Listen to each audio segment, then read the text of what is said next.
Hello, everybody. Pastor Jeremy here, and today we are talking about a smaller story in the Bible about a guy named Naaman. And our story is found in 2 Kings chapter 5. So it says that Naaman was the commander of an army, and he was very well respected. However, he wasn't a follower of God. But Naaman had a terrible disease called leprosy. And leprosy, if you don't know, was a very painful disease where flesh just literally rotted off of people, right? And back then, they really didn't have cures for that. So Naaman had a young servant girl, and I love this because the Bible doesn't even give us her name.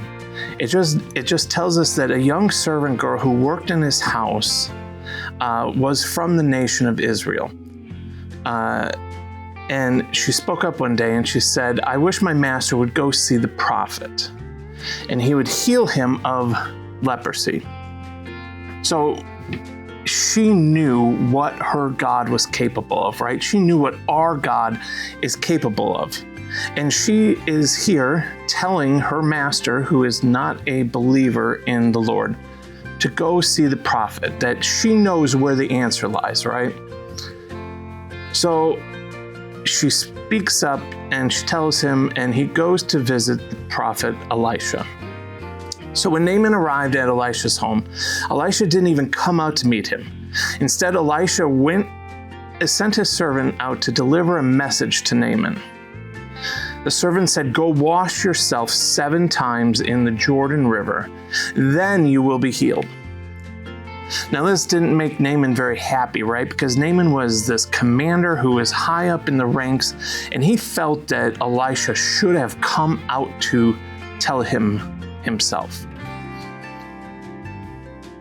So he screamed. He said, "Will you not even come out to meet me? I will not wash in the river."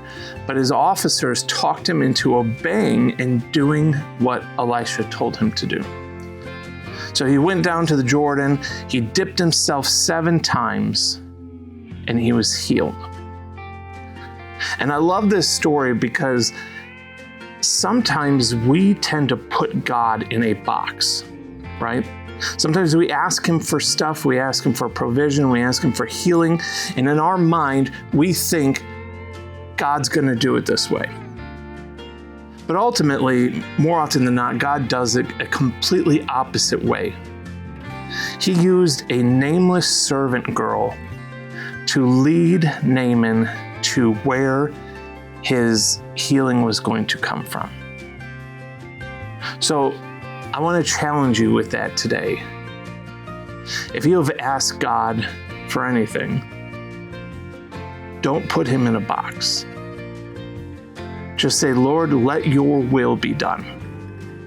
Because when we have that mindset of God's going to do it a certain way and it doesn't happen that way, sometimes we could get disappointed and it could kind of crush our faith, right?